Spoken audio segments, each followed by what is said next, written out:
just bought a Kärcher WD2 wet and dry vacuum. I've unpacked it. There's no rocket science for assembly. This is a wet filter which is on secure. Okay, what you then do is you put it on here. All right.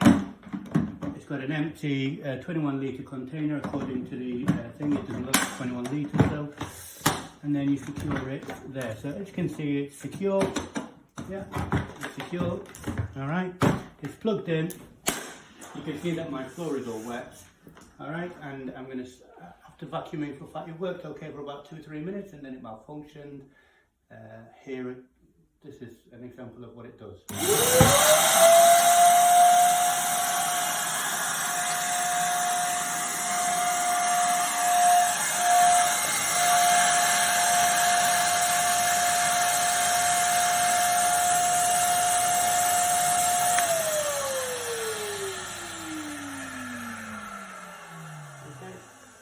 As you can see, it makes a sound as though it's sucking stuff, and there is some kind of smoke coming out the back. I'm not going to obviously let it go on forever in case it just suddenly blows up, but switched it off, reopen, okay, and you can see, you know, there's no particularly burning smell, but this is on secure, and that's all there is to it. Okay, there is no other components that I'm aware of according to instructions, which are very simple, what I need to do.